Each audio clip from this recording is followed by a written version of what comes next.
Champions League Game Week 2. Well, this Game Week 2 of Champions League, we have a lot of new updates and surprises, to be honest. First of all, we have spoken about Liverpool, who actually was very disappointing with their performance. So yeah, we have spoken much about Liverpool, so I'm not going to touch Liverpool much. At the same time, Real Madrid. Well, Real Madrid, every single game they sure will have a penalty. Yeah, that's Real Madrid. Right? Of course, they won. They won yesterday. I think it's 5-1. They have won. But it's always in a game that Real Madrid play, they have penalties. And they are also not really doing very well in terms of performance-wise. Somehow they're getting the win, but they're not as impressive as how they were 2 seasons ago. Alright, so yeah, Real Madrid won. Tottenham Hotspur, a surprising draw to Bodo Glimt, and they came back after going 2 goals down. Alright, Bodo Glimt scored 1, and then immediately they scored another. And yeah, Thomas Frank's Tottenham Hotspur came back 2 goals, but I think that are the games that they should have comfortably won, but they did not. So Spurs draw that game.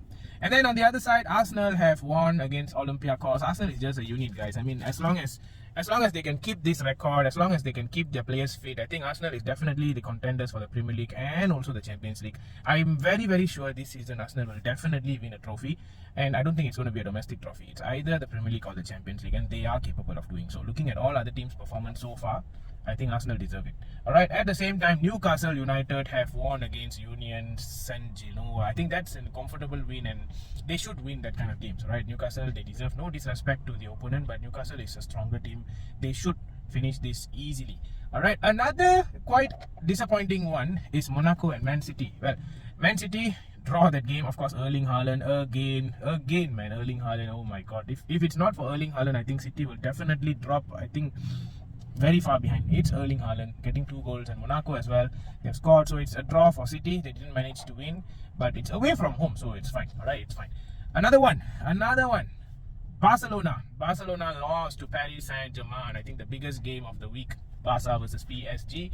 And Barca lost that game, PSG won. I think the first goal was scored by Ferran Torres for Barcelona, and right after that it was all PSG. And you know what is the most significant win for this PSG team is that this time they didn't had Ousmane Dembele, they didn't had Kvaratskhelia, they didn't had Doué. So literally all their frontline attackers were out, and still they managed to win. Alright, and that's why PSG is a team that is very, very, very strong at the moment. So yeah.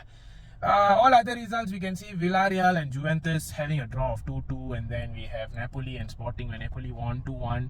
So yeah, to summarize this whole Champions League format at the moment, it's actually interesting when you look at it, because last time when the team play, they only play in their group, and then if they lost or they at least draw and they don't manage to get enough points, they will get knocked out. This time the smaller teams had chances to play the stronger teams, and the stronger teams also, when they play with the other opponents which they rarely compete with, it gives them a certain factor to see how bad they are as well. Alright, teams like Liverpool and City and all facing Galatasaray, and then they lost, and then Spurs playing Bodo Glimt and then they lost, draw and stuff. So in the Champions League, I think the new format is working. At the moment, if I'm going to see the Champions League table, like who is sitting on top and who is sitting in the bottom, right? On top, of course, Bayern Munich after a comfortable victory. At the same time, Real Madrid, PSG, Inter Milan, Arsenal, Karabakh. So these 6 teams have completed 2 game weeks with a complete win, whereas the bottom we have all Ajax, Benfica all sitting without any points. Alright, so that's the current update on the Champions League spot. Who do you think will win the Champions League this year? What's your take?